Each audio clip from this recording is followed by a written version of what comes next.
Subscribe now and press the bell icon. Never miss an update. नमस्कार साथियों, तो कैसे हैं आप सब साथियों। आज का ये तीसरा वीडियो है। बहुत ही एक महत्वपूर्ण वीडियो अपलोड किया है काल के टॉपिक से कि काल को आपको कैसे पहचानना है, वर्तमान काल के जो भेद है, भूतकाल के जो भेद है और भविष्य काल के जो भेद है, बड़ी ही आसानी तरीके से मैंने आपको उसमें समझाने की पूरी कोशिश की है। तो साथियों, अगर वो वीडियो नहीं देखा है तो एक बार उस वीडियो को जरूर देखिएगा। आज शिक्षा मनोविज्ञान का टेस्ट नंबर 30, जिसमें पूरे ही 30 प्रश्न हैं। अप्लाइड टाइप के क्वेश्चन ज़्यादा टाइप आपको इसमें मिल जाएंगे। बहुत ही शानदार प्रश्न आपको देखने को मिलेंगे दोनों लेवल के लिए। तो चलिए वीडियो को शुरू करते हैं साथियों। मित्रों, पहला क्वेश्चन इसमें आपका आता है, शिक्षण अधिगम प्रक्रिया को प्रारंभ करने से पहले एक कुशल अध्यापक को करना चाहिए। छात्रों को दंडित करना, चुटकुले सुनाना, अधिगम परिस्थितियां उत्पन्न करना और आराम करना चाहिए।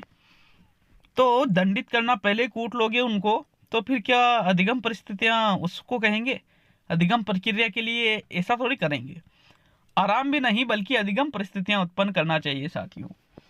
क्योंकि जैसे बच्चों को पढ़ाया जाता है तो पहले प्रस्तावना की जाती है, तो वो भी अधिगम परिस्थितियों के अंतर्गत ही आती है। तीसरा विकल्प आपका सही है प्रश्न नंबर 1 में। चलिए नेक्स्ट देखेंगे प्रश्न नंबर 2 को। मित्रों, दूसरा क्वेश्चन है, विज्ञान शिक्षण की वह विधि जिसमें विद्यार्थी को एक खोजी के रूप में कार्य करने का अवसर दिया जाता है कहलाती है? प्रयोगशाला विधि, समस्या समाधान विधि, ह्यूरिस्टिक विधि और परियोजना विधि। तो मित्रों, प्रश्न नंबर 2 पूछ रहा है आपसे, खोजी के रूप में छात्र कार्य करता है तो खोज विधि उसको हम कह सकते हैं, और खोज विधि को ही ह्यूरिस्टिक विधि या अनुसंधान विधि के नाम से भी जाना जाता है। आर्मस्ट्रॉन्ग इसके जनक है साथियों। आर्मस्ट्रॉन्ग के द्वारा इस विधि का प्रतिपादन किया गया था। विकल्प नंबर 3 सही है प्रश्न संख्या 2 में। चलिए आगे बढ़ेंगे प्रश्न नंबर 3 पर। तीसरा क्वेश्चन मित्रों, निम्न में से कौन सा शिक्षक से संबंधित अधिगम को प्रभावित करने वाला कारक है? बैठने की उचित व्यवस्था, शिक्षण अधिगम संस्थानों की उपलब्धता, विषय वस्तु या अधिगम अनुभव की प्रकृति और विषय वस्तु में प्रवीणता। तो मित्रों, प्रश्न क्या पूछ रहा है आपसे कि वह कौन सा कारक है जो शिक्षक से संबंधित है और वो अधिगम को प्रभावित करता हो। तो बैठने की उचित व्यवस्था, ये तो विद्यालय से संबंधित है।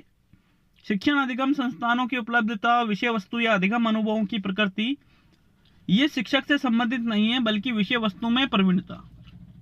मित्रों, ये शिक्षक से संबंधित है कि वो जिस विषय को पढ़ा रहा है उस विषय के बारे में कितनी जानकारी रखता है, उसमें प्रवीण है या नहीं है। तो चौथा विकल्प आपका सही रहेगा प्रश्न संख्या 3 में। चलिए आगे बढ़ेंगे प्रश्न नंबर 4 पर। तो साथियों, प्रश्न नंबर 4, चौथा क्वेश्चन है आपका, सीखने से संबंधित तथ्य निम्न में से नहीं है। सीखना व्यवहार में परिवर्तन है, सीखना केवल विद्यालय में होता है, सीखना व्यक्तित्व के सर्वांगीण विकास में सहायक है और सीखना एक सार्वभौमिक प्रक्रिया है। तो मित्रों, यहाँ थोड़ा मिसटाइपिंग है। देखिए, सीखना सर्वांगीण विकास में भी सहायक है, सीखना सार्वभौमिक प्रक्रिया है, मतलब सभी जगह होती है। सीखना केवल विद्यालय में ही होता है, ये गलत है साथियों। क्योंकि बालक परिवार में भी सीखता है, खेल खेल में भी, विद्यालय से बाहर भी सीखता है, समाज में विभिन्न कार्यों को देखकर भी सीखता है और व्यवहार में परिवर्तन भी है। तो साथियों, प्रश्न नंबर 4 में आपका दूसरा विकल्प सही है, क्योंकि ये कह रहा है कि सीखना केवल विद्यालय में होता है। दूसरा विकल्प सही है प्रश्न संख्या 4 में। चलिए नेक्स्ट देखते हैं प्रश्न नंबर 5 को। साथियों, प्रश्न नंबर 5 आपका है, अधिगमकर्ता में बढ़ते हुए क्रोध को रोकने के लिए अध्यापक को करना चाहिए, उसके सभी हितों की सुरक्षा करे भले ही वह अनुचित हो, बालक के दिन प्रतिदिन के मामलों में कोई हस्तक्षेप न करे, उसको अधिक काम दे ताकि उसको क्रोध करने का समय नहीं मिले, और यह सुनिश्चित करे कि कक्षा में उसको अति पक्षपातपूर्ण व्यवहार मिले। तो साथियों, बालक के बढ़ते हुए क्रोध को रोकना है आपको, क्या करोगे? ऐसा तो है नहीं कि उसके हितों की सुरक्षा अनुचित प्रकार से भी करेंगे, अनुचित हो फिर भी आप सुरक्षा करेंगे। अनुचित, ये गलत शब्द आ गया। कोई भी हस्तक्षेप नहीं करेंगे, एक ये हो सकता है। पक्षपातपूर्ण व्यवहार करेंगे, ये गलत है। लेकिन तीसरा विकल्प क्या कह रहा है, उसको अधिक काम दे ताकि उसको क्रोध करने का समय नहीं मिले। तो मित्रों प्रश्न नंबर 5 में विकल्पों को देखते हुए आपका तीसरा विकल्प सही रहेगा, क्योंकि आप उसको अगर काम दोगे ज़्यादा तो क्रोध करने का समय ही नहीं मिलेगा। साथियों ये उपाय आप अपना सकते हो। विकल्प नंबर 3 सही है प्रश्न संख्या 5 में। चलिए आगे देखेंगे प्रश्न नंबर 6 को। छठा क्वेश्चन है मित्रों, सीखने का प्रकार जिसमें प्रक्रिया का विवेचन किया जाता है, जिसके द्वारा शिक्षार्थी परिकल्पना या सामान्य सिद्धांत प्रस्तुत करता है तथा अनेक प्रकार की जांच को क्रियान्वित करता है, जिससे यह स्पष्ट होता है कि यह सही है या नहीं, इसे कहते हैं निगमन अधिगम, आगमन अधिगम, कल्पनात्मक अधिगम और संज्ञानात्मक अधिगम। तो मित्रों प्रश्न को समझिए, देखिए और फिर आंसर दीजिएगा। छठे प्रश्न में कौन सा विकल्प सही है साथियों, समझो प्रश्न को। मित्रों प्रश्न नंबर 6 में कह रहा है आपसे कि सीखने का प्रकार जिसमें प्रक्रिया का विवेचन किया जाता है, जिसके द्वारा छात्र परिकल्पना या सामान्य सिद्धांत प्रस्तुत करता है। तो मित्रों प्रश्न नंबर जो 6 है उसमें आपका जो राइट आंसर है वो रहेगा आपके निगमन अधिगम। देखिए प्रश्न नंबर 6 में पहला ही विकल्प सही है, क्योंकि इसमें पहले परिकल्पना या सामान्य सिद्धांत प्रस्तुत कर रहे हैं और फिर अनेक प्रकार की जांच को क्रियान्वित किया जा रहा है। मतलब पहले नियम किस में प्रस्तुत किए जाते हैं, निगमन अधिगम में, फिर उसके बाद में अनेक प्रकार के जो जांच है वो बाद में क्रियान्वित होती है। तो पहले अगर नियम प्रस्तुत कर रहे हैं इसलिए आपका निगमन अधिगम इसमें बिल्कुल राइट आंसर है साथियों प्रश्न नंबर 6 में। चाहे तो आप गूगल भी कर सकते हैं या फिर इस प्रश्न को रिचेक कर सकते हैं। मैंने भी 2 बार इस प्रश्न को रिचेक करके ही आंसर बताया है।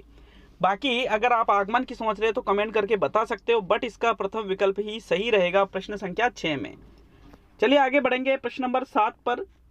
एक आंतरिक मानसिक दशा जो किसी व्यवहार को आरंभ करने तथा बनाए रखने को प्रवृत्त करती है कहलाती है अभिरुचि, अभिधारणा, अभिवृत्ति और अभिप्रेरणा। तो साथियों 7वां प्रश्न क्या पूछ रहा है आपसे कि आंतरिक मानसिक दशा जो किसी व्यवहार को आरंभ करती है, बनाए रखने की प्रवृत्ति भी उसको रहती है। तो साथियों इसको हम अभिप्रेरणा के नाम से जानते हैं। किस नाम से जानते हैं साथियों, अभिप्रेरणा के नाम से इसको जाना जाता है। आपके 7वें क्वेश्चन में चौथा विकल्प सही है। चलिए नेक्स्ट देखते हैं प्रश्न नंबर 8 को। मित्रों प्रश्न नंबर 8, अपने शिष्य के संवेगात्मक विकास के लिए अध्यापक को चाहिए, जो अपने शिष्य हैं, जिसे मान लीजिए कि आप अध्यापक बन चुके हैं और आपको अपने जो शिष्य हैं, जिन छात्रों को आप पढ़ाते हो, उनका संवेगात्मक विकास करना है, तो फिर क्या करोगे। माता पिता का स्थान हड़पने की कोशिश न करें, वह अपने शिष्य के प्रति प्रेम तथा स्नेह विकसित करें, वह अपने शिष्य की शरारतों के प्रति भी प्रेम का रवैया अपनाएं और अपने कुछ चुनिंदा शिष्यों के प्रति पक्षपातपूर्ण व्यवहार करें। तो पक्षपातपूर्ण व्यवहार करना तो बिल्कुल गलत है, क्योंकि जो दूसरे और शिष्य रहेंगे उनके जो मन में एक हीन भावना उत्पन्न हो जाएगी, तो ये तो गलत है।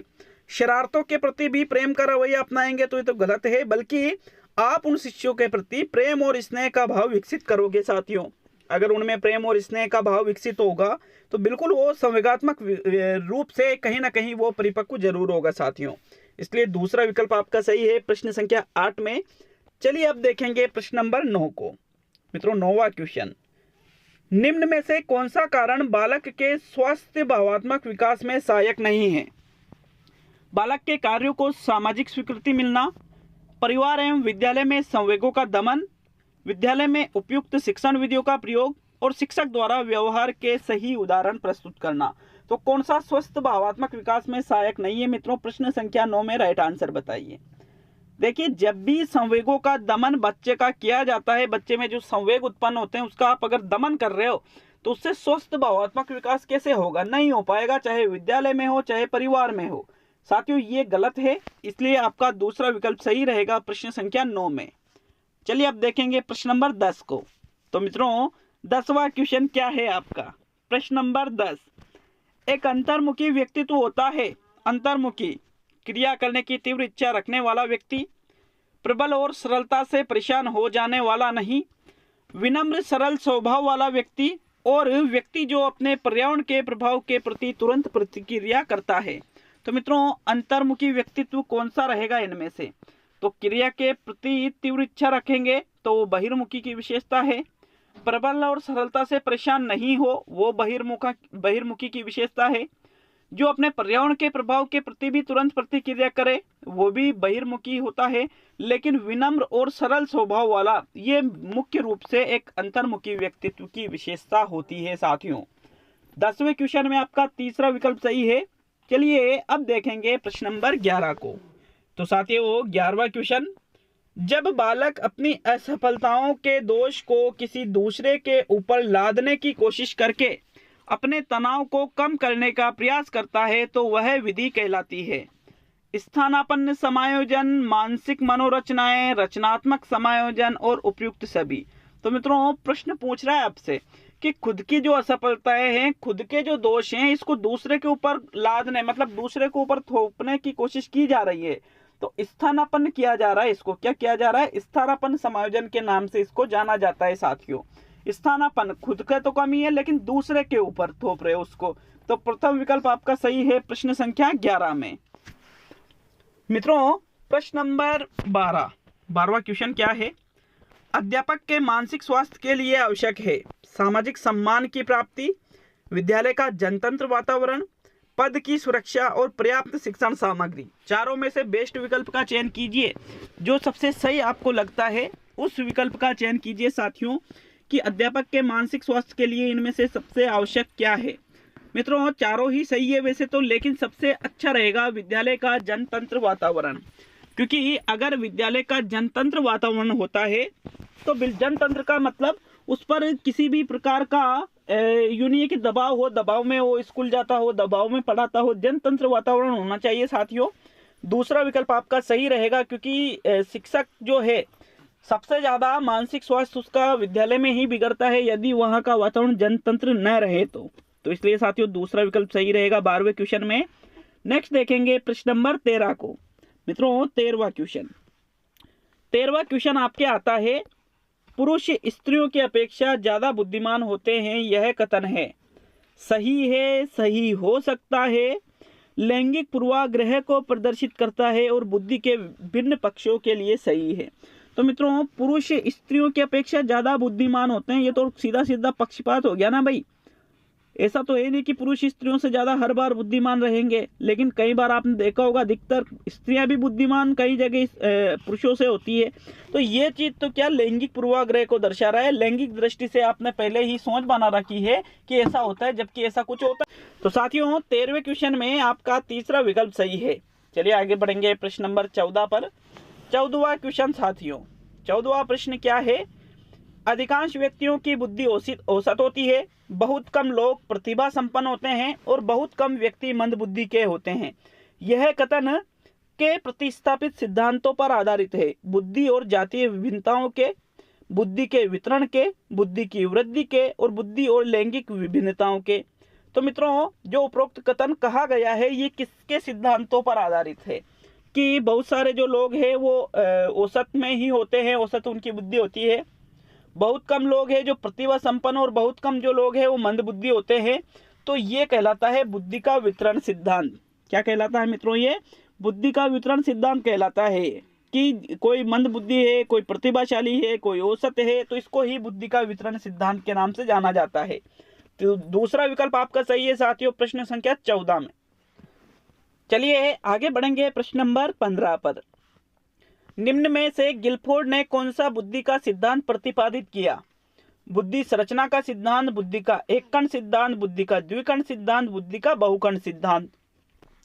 तो मित्रों बहुखंड, द्विखंड, एक खंड ये गिलफोर्ड ने नहीं दिए हैं, बल्कि बुद्धि संरचना का जो सिद्धांत है जिसको बुद्धि का त्रिआयामी सिद्धांत भी बोला जाता है वो गिलफोर्ड के द्वारा दिया गया है। तो अतः प्रश्न नंबर 15 में आपका प्रथम विकल्प सही रहेगा साथियों। चलिए आगे देखेंगे प्रश्न नंबर 16 को। 16वां क्वेश्चन मित्रों, सृजनात्मक उत्तरों के लिए आवश्यक है प्रत्यक्ष शिक्षण एवं प्रत्यक्ष प्रश्न, विषय वस्तु आधारित प्रश्न, मुक्त उत्तर वाले प्रश्न और एक अत्यंत अनुशासित कक्षा। तो मित्रों अत्यंत अनुशासित कक्षा को भी आप यूं नहीं कह सकते कि सृजनात्मक उत्तर वहां मिलेंगे। विषय वस्तु आधारित प्रश्न और प्रत्यक्ष शिक्षण एवं प्रत्यक्ष प्रश्न भी सृजनात्मक उत्तरों के लिए आवश्यक नहीं है, बल्कि जो मुक्त उत्तर वाले प्रश्न होते हैं साथियों ये सृजनात्मक उत्तरों के लिए आवश्यक माने जाते हैं, क्योंकि मुक्त उत्तर में जो छात्र है वो खुद के विचारों की अभिव्यक्ति करता है। अब वो विचार तो साथियों मुक्त उत्तर वाले प्रश्न बिल्कुल अगर मौलिक और रचनात्मक हो तो बिल्कुल उससे सृजनात्मकता का पृष्ठ पोषण होगा। तीसरा विकल्प आपका सही है प्रश्न संख्या 16 में। नेक्स्ट देखेंगे प्रश्न नंबर 17 को। साथियों 17वां क्वेश्चन है, एक शिक्षिका अपनी कक्षा के प्रतिभाशाली बच्चों के योग्यताओं की उपलब्धि जांचना चाहती है। अपने उद्देश्य की प्राप्ति के लिए उसे निम्न में से क्या नहीं करना चाहिए? गैर शैक्षणिक गतिविधियों में आनंद लेना सिखाना, तनाव नियंत्रण करना सिखाना, विशेष ध्यान के लिए उन्हें समकक्षों से अलग करना और उनकी सृजनात्मकता को समृद्ध करने के लिए उन्हें चुनौती देना। मित्रों प्रश्न नंबर 17 में देखिए, जो शिक्षिका है वो प्रतिभाशाली बच्चों की योग्यताओं की उपलब्धि जांचना चाहती है, तो उसे उसी उद्देश्य की प्राप्ति के लिए मित्रों उनकी सृजनात्मकता को समृद्ध करने के लिए उन्हें चुनौती देना यहाँ गलत हो जाता है। बाकी तीसरा, दूसरा, पहला विकल्प तो सही है, इसलिए यहाँ चौथा विकल्प आपका सही रहेगा साथियों प्रश्न संख्या 17 में। चलिए आगे बढ़ेंगे मित्रों प्रश्न नंबर 18 पर। विद्यार्थियों की अभिवृत्तियों में परिवर्तन के लिए निम्न में से किस विधि का प्रयोग अध्यापक को नहीं करना चाहिए? दबाव से किसी बात या विचार के लिए राजी कराना, किसी विचार को दोहराना तथा दृढ़तापूर्वक व्यवहार, किसी प्रशंसनीय व्यक्ति द्वारा समर्थन एवं स्वीकृति और संदेश के साथ साहचर्य स्थापित करना। तो मित्रों छात्रों की अभिवृत्तियों में परिवर्तन करना है आपको, तो आप दबाव दे करके किसी बात या विचार के लिए उनको राजी करते हो, तो ये तो बिल्कुल गलत है साथियों। इसलिए आपका प्रथम विकल्प राइट रहेगा प्रश्न संख्या 18 में। चलिए, क्योंकि ये चीज आपको नहीं करनी चाहिए, यही पूछा है, तो प्रथम विकल्प है प्रश्न संख्या 18 में। चलिए आगे बढ़ेंगे प्रश्न नंबर 19 पर। योजना विधि के मुख्य सोपान हैं आंकड़ों का संकलन, समस्या की पहचान और निष्कर्ष और समाधान। समस्या की पहचान, आंकड़ों का आकलन, निष्कर्ष और समाधान। आंकड़ों का आकलन, निष्कर्ष, समस्या की पहचान और समाधान, और समस्या की पहचान, निष्कर्ष, आंकड़ों का आकलन और समाधान। तो साथियों योजना विधि के मुख्य सोपान कौन से हैं? सही क्रम में दिए गए विकल्पों में से सही विकल्प का चुनाव कीजिए साथियों प्रश्न नंबर 19 में। तो सबसे पहले तो समस्या की पहचान की जाती है, फिर आंकड़ों का आकलन किया जाता है, फिर निष्कर्ष निकाला जाता है और सबसे अंत में क्या होता है? समाधान होता है। दूसरा विकल्प आपका सही है साथियों प्रश्न संख्या 19 में। चलिए आगे बढ़ेंगे प्रश्न नंबर 20 पर। मानसिक विप्लव करने के लिए आप क्या करेंगे? भाषण, अनुकरण, मानसिक उद्वेलन और पाठ्य पुस्तक पढ़ना। तो मानसिक विप्लव करना है, मानसिक विप्लव के लिए सर्वश्रेष्ठ विधि मानी जाती है मानसिक उद्वेलन विधि। विकल्प नंबर 3 सही है साथियों 20वें क्वेश्चन में। चलिए आगे बढ़ेंगे प्रश्न नंबर 21 पर। तो साथियों प्रश्न नंबर 21, जॉन ड्यूवी द्वारा समर्थित लेब विद्यालय के उदाहरण हैं पब्लिक विद्यालय, सामान्य विद्यालय, फैक्ट्री विद्यालय और प्रगतिशील विद्यालय। तो लेब विद्यालय का उदाहरण इनमें से कौन सा है मित्रों? प्रश्न संख्या 21 में राइट आंसर कौन सा रहेगा? तो मित्रों लेब विद्यालय के उदाहरण माने जाते हैं प्रगतिशील विद्यालय को, जो जॉन ड्यूवी द्वारा समर्थित है। चौथा विकल्प आपका बिल्कुल सही है, कोई डाउट नहीं है इस प्रश्न में भी 21 में। चलिए आगे बढ़ेंगे प्रश्न नंबर 22। बालकों के मुफ्त एवं अनिवार्य शिक्षा का अधिकार 2009 में निम्न में से किस पर ध्यान नहीं दिया गया? अध्यापकों को प्रशिक्षण की सुविधा प्रदान करना, घुमंतु बालकों के प्रवेश को सुनिश्चित करना, एकेडमिक कैलेंडर को निर्धारित करना और 14 वर्ष के पश्चात की शिक्षा की व्यवस्था करना। तो मित्रों प्रश्न संख्या 22 का राइट आंसर कौन सा रहेगा? देखिए मित्रों इसमें 6 से लेकर के 14 वर्ष तक के जो बालक है उनकी शिक्षा का प्रावधान किया गया था। 14 वर्ष के बाद की शिक्षा का कोई प्रावधान या व्यवस्था इसमें नहीं था। तो साथियों चौथा विकल्प आपका सही है प्रश्न संख्या 22 में। चलिए आगे बढ़ते हैं प्रश्न नंबर 23 पर। मूल्यांकन किया जाना चाहिए, वह आवश्यक पर्यावरण को दूर रखता है, बच्चों की उपलब्धियों के स्तर का ज्ञान होता है, इसके परिणामों से शिक्षण को प्रभावी बनाया जाता है और शिक्षकों की उपलब्धियों का पता लगता है। तो मित्रों मूल्यांकन क्यों किया जाना चाहिए? साथियों मूल्यांकन करने का मुख्य उद्देश्य माना जाता है क्योंकि इसके परिणामों से जो शिक्षण है उसको आप प्रभावी बना सकते हो। कि मूल्यांकन का परिणाम आया, आपको पता चल गया कि छात्र कमजोर है, कमजोर नहीं है, कितना सीखा है इत्यादि सभी चीजें छात्र के बारे में पता चल जाती है। तो फिर बाद में जो शिक्षण करोगे उसको आप प्रभावी बना सकते हो उनकी रिपोर्टों के आधार पर। तीसरा विकल्प सही है साथियों 23 में। चलिए आगे बढ़ेंगे प्रश्न नंबर 24 पर। एक विशिष्ट अधिगम अनुभव प्रदान करने के पश्चात अधिगम किस स्तर तक हुआ है, यह मापने हेतु निम्न में से कौन सा परीक्षण उपयुक्त है? उपलब्धि परीक्षण, अभिवृत्ति परीक्षण, निदानात्मक परीक्षण और परीक्षण एवं पुनः परीक्षण। तो एक विशिष्ट अधिगम अनुभव प्रदान करने के पश्चात मतलब बच्चों को आपने कुछ पढ़ा दिया है, उसके बाद में आप ये जांचोगे कि अधिगम किस स्तर तक हुआ है, बच्चों ने कितना सीखा है, तो उसको उपलब्धि या निष्पत्ति परीक्षण के नाम से जाना जाता है साथियों। 24 में प्रथम विकल्प सही है। मित्रों, अगर वीडियो अच्छा लगता है तो लाइक करिएगा नहीं भूले, कमेंट करिएगा कितने क्वेश्चन सही हुए हैं और ये बताइएगा कि आपने क्या पिछले 2 वीडियो देखे हैं। आज के जो काल से संबंधित वीडियो है और एक शिक्षण वीडियो का वीडियो है, 2 वीडियो में इसके पहले मैं डाल चुका हूँ। तो चलिए नेक्स्ट प्रश्न नंबर 25। कुछ लोगों का कहना है कि जब बालकों को गुस्सा आता है तो वह खेलने के लिए चले जाते हैं, जब तक पहले से अच्छा महसूस नहीं करते हैं। उनके व्यवहार में निम्न में से कौन सा प्रतिरक्षण तंत्र परिलक्षित होता है? प्रक्षेपण, विस्थापन, प्रतिक्रिया निर्माण और उदात्तीकरण। तो बालकों को गुस्सा आता है तो वो खेलने के लिए चले जाते हैं। अब वहां पर खेल में वो सारा गुस्सा निकाल देते हैं, तो मतलब उन्होंने क्या कर दिया, विस्थापन कर दिया अपने गुस्से का दूसरी जगह पर। दूसरा विकल्प सही है प्रश्न नंबर 25 में, क्योंकि प्रक्षेपण में तो अपने आरोप को दूसरे के ऊपर लगाया जाता है साथियों। प्रश्न नंबर 26, संवेगात्मक बुद्धि को लोकप्रिय बनाने का श्रेय किसको जाता है? Daniel Goleman, John D mayor, Peter और सेलोवे। तो मित्रों, सबसे पहले संवेगात्मक बुद्धि के बारे में तो जॉन डी मेयर और सेलोवे ने बताया था, लेकिन इसको लोकप्रिय बनाने का श्रेय पूछे तो डेनियल गोलमैन होगा, क्योंकि संवेगात्मक बुद्धि का जनक भी किसको माना जाता है? डेनियल गोलमैन को ही कहा जाता है मित्रों। विकल्प नंबर 1 सही है प्रश्न नंबर 26 में। चलिए आगे बढ़ेंगे मित्रों प्रश्न नंबर 27 पर। व्याख्यान के दौरान संप्रेषण श्रेष्ठ होगा यदि शिक्षक तैयार किए गए नोट्स में से पढ़ाता है, नोट्स तैयार करके आता है और उन्हें मार्गदर्शिका के रूप में प्रयोग करे, तत्कालीन व्याख्यान प्रस्तुत करता है और दूसरे क्षेत्रों में उद्धरण देते हुए तत्कालीन व्याख्यान प्रस्तुत करता है। तो मित्रों, व्याख्यान के दौरान संप्रेषण श्रेष्ठ कब होगा? शिक्षक कौन सा कार्य करे कि संप्रेषण श्रेष्ठ हो साथियों? प्रश्न नंबर 27 में राइट आंसर बताइए। ये क्वेश्चन अति ही इसको हाई लेवल का क्वेश्चन मान सकते हो, कठिन प्रश्न आप इसको मान सकते हो, क्योंकि इसमें आपको 1 से अधिक उत्तर सही लगेंगे साथियों। लेकिन इसका जो सही उत्तर माना गया था आरपीएससी के द्वारा वो था चौथा विकल्प, दूसरे क्षेत्रों में उद्धरण देते हुए तत्कालीन व्याख्यान प्रस्तुत करना ही संप्रेषण के लिए श्रेष्ठ माना गया था साथियों। चौथा विकल्प सही है 27 में। बाकी इस क्वेश्चन के लिए आप कमेंट करके जा सकते हो खुद के अनुसार, बाकी आरपीएससी ने इसका चौथा ही विकल्प सही माना है साथियों। चलिए नेक्स्ट प्रश्न नंबर 28, निम्न में से कौन सा ब्रूनर के सिद्धांत में नहीं है?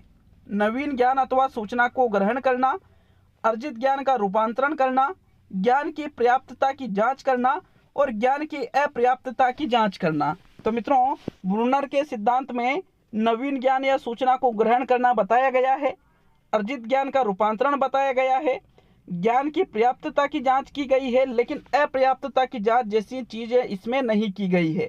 तो चौथा विकल्प 28 में राइट है मित्रों। नेक्स्ट देखेंगे प्रश्न नंबर 29 को।